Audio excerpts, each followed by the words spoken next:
Santa's coming to town. Oh my God! Santa here?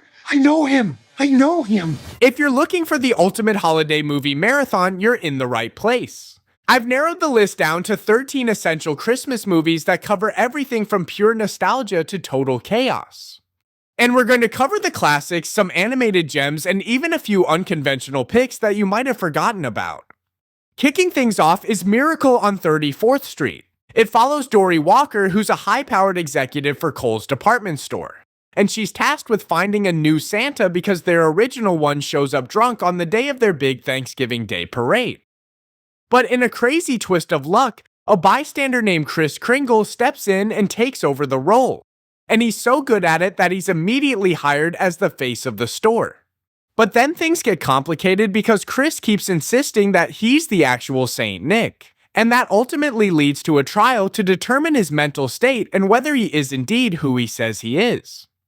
You've got Richard Attenborough as the unforgettable Kris Kringle, Elizabeth Perkins as Dory Walker, and Mara Wilson from Matilda as her daughter Susan. So it's the perfect watch if you want some pure feel-good wholesomeness. Then we jump forward a decade to Elf, where we follow Buddy, a human who was accidentally transported to the North Pole as a baby and raised by Santa's elves. Once the truth eventually comes out, Buddy decides to travel all the way to New York to find his biological father, Walter Hobbs. But the only problem is that his dad is a cynical, high-stress businessman who doesn't even know Buddy exists. And of course, he's also initially skeptical of Buddy's claim. So you get to watch as this literal embodiment of pure Christmas cheer tries to win over his father, who's more interested in publishing deadlines than getting to know his long-lost son. Then the stakes get higher because it turns out that Santa's sleigh actually runs on Christmas spirit. And because people are becoming so skeptical, the sleigh is literally losing its power to fly. So Buddy has to save Christmas for everyone. The movie is goofy and absurd, but it's also genuinely heartwarming because Will Ferrell is completely infectious as Buddy, and he plays it with the perfect blend of hilarious and endearing. Plus, you've got James Caan playing his grumpy father, Zooey Deschanel as the love interest, and Mary Steenburgen as Walter's wife. Elf is really fun to watch with the family because it's something you can all genuinely enjoy together. Then we have the Santa Claus, and this one centers on Scott Calvin. He's a slightly cynical toy marketing executive who's divorced and struggling to connect with his son Charlie. But everything changes on Christmas Eve when he hears a noise on the roof. And when he goes out to investigate, he accidentally causes the real Santa to fall off the roof and vanish. So Scott picks up the Santa suit left behind and finds a card in the pocket telling him to put it on. And over the next year, Scott undergoes this Santification process where he grows a beard that regrows in seconds, gains weight despite dieting, and craves nothing but milk and cookies. But the problem is, his ex-wife Laura and her new husband, who's a child psychologist, think Scott is experiencing a mental breakdown. They also think he's deluding Charlie by claiming to be Santa, so eventually they battle for custody. And while all that's happening, Scott's also juggling his new magical responsibilities at the North Pole and trying to stay present in his son's life. Also, as an aside, this was Tim Allen's transition from TV star to movie star.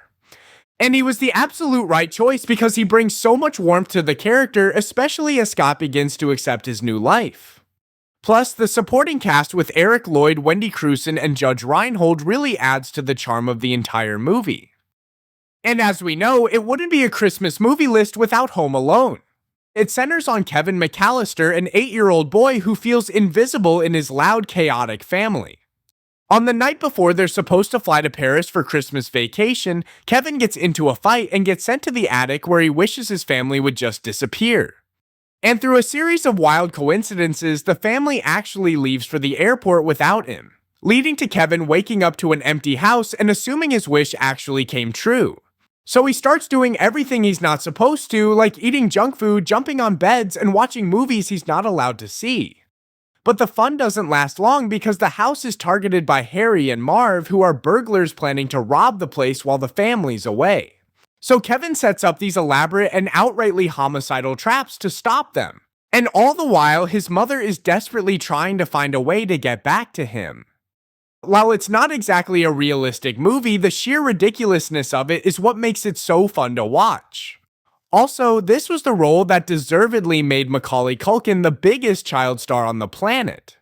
Plus, you've got Joe Pesci and Daniel Stern as the hilarious Harry and Marv, and Catherine O'Hara as the frantic, determined mom. And as a heads up, these four also return in the sequel Home Alone 2 Lost in New York. There are also 5 other movies in the franchise, but they all feature different families and generally got progressively worse reviews, so you might want to stick to the first 2. The next one to watch is How the Grinch Stole Christmas. It's set inside a literal snowflake where the town of Whoville exists. The residents are the cheerful, Christmas-obsessed Whos. And high above them on Mount Crumpet lives the Grinch. He's green, he's hairy, he hates noise, and he's basically been social distancing just to avoid any contact with the Whos. Since he can't take their noise anymore, he comes up with the wild idea to steal Christmas by taking all the gifts, trees, food, and decorations. Basically anything that makes the holiday special. But things take a turn when he meets Cindy Lou Who, a sweet 8-year-old who doesn't understand why the Grinch hates Christmas. So she invites him to the Whoville Christmas celebrations, starts to investigate his past, and nominates him as the holiday cheermeister. The world of Whoville is just so over the top and colorful, and the sets and costumes are amazing. Plus, the humor is surprisingly edgy for a kid's movie, so adults are definitely in for a treat too. And honestly, Jim Carrey carries this entire movie on his back. Then you have the 2018 version called Grinch. It follows a similar plot but feels a bit more modern. This one finds the Grinch living on Mount Crumpet with his loyal dog Max. The character motivations are also different in this movie, and the Grinch's backstory is explored more thoroughly. The cast is also completely different, with Benedict Cumberbatch playing the Grinch and Cameron Seeley playing Cindy Lou Who. Then you have Rashida Jones playing the mom and Kenan Thompson as the Grinch's relentlessly happy, Christmas-obsessed neighbor who insists they're best friends. And that's all tied together with Pharrell Williams as the narrator. So if you want something that's a bit more fast-paced and colorful for the kids, this is a great one to throw on right after the original. The next entry is also an origin story. It's a Netflix original animated film called Klaus. It centers on Jesper, who is the spoiled lazy heir to a massive postal empire. And when his father gets tired of his antics, he gives him an ultimatum. Jesper has to travel to the frozen island of Smearensburg and post 6,000 letters in 1 year, or he's cut off from the family fortune forever. But the problem is Smearensburg is essentially the unhappiest place on Earth, and nobody writes letters there because everyone hates each other. So while trying to find something to mail, Jesper stumbles upon Klaus, who's a massive silent woodsman who lives in a cabin full of handmade toys. Through an unexpected series of events, they come up with a plan where if children write letters to Klaus, he'll deliver them toys. This movie is funny and fresh, and it manages to reinvent the Santa mythos in a way that feels grounded and new. It also uses a unique 2D hand-drawn animation style that gives it a beautiful storybook feel. Plus, the voice talent is incredible, with Jason Schwartzman as Jesper, J.K. Simmons as Klaus, Joan Cusack and Will Sasso as the leaders of the feuding families, and Rashida Jones as a local schoolteacher who helps Jesper and Klaus in their mission. So it's definitely one you don't want to skip. Then we have Rise of the Guardians, which follows Jack Frost, a mischievous, lonely winter spirit who spent 300 years feeling out of place. He also has no memory of who he was before he became Jack Frost or what his purpose is. Then one night, a mysterious figure known as Pitch Black emerges and threatens to turn children's dreams into nightmares. So to stop him, Santa Claus, the Tooth Fairy, the Easter Bunny, and the Sandman must all band together to protect the belief of children everywhere. Because if it fades, the Guardians will lose their powers and vanish. Jack is the wild card in this whole battle, and he has to decide if he's willing to join a team that he's not even sure he belongs to, all while Pitch tries to tempt him to the dark side by promising him the one thing he's always wanted. The cast for this is absolutely stacked. You've got Chris Pine as Jack Frost, Alec Baldwin as Santa, Hugh Jackman as the Easter Bunny, Isla Fisher as the Tooth Fairy, and Jude Law as Pitch Black. And while it's not your traditional Christmas movie, it's packed with enough excitement to keep younger viewers engaged and has a strong enough emotional story to keep adults invested. And speaking of unconventional Christmas movies, The Nightmare Before Christmas is an incredible stop-motion film that literally took years to make. It takes place in Halloween Town, which is a macabre, dreamlike world where all the residents are monsters, ghosts, or ghouls dedicated to making Halloween as scary as possible.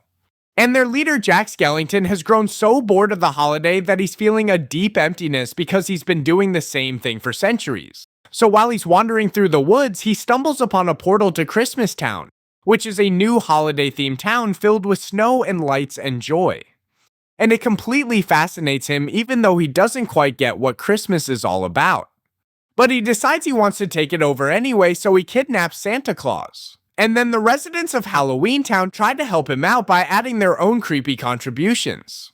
The whole movie is a gothic, whimsical spectacle that's unlike anything else ever made. Also, Danny Elfman's score is a major highlight.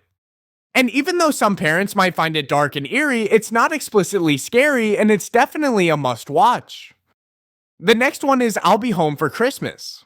And it's a 90s teen heartthrob adventure that follows Jake, a self-centered college student in California who spent the last few years avoiding his family in New York. So instead of celebrating Christmas with them, he opts to go to Cabo with his girlfriend Allie.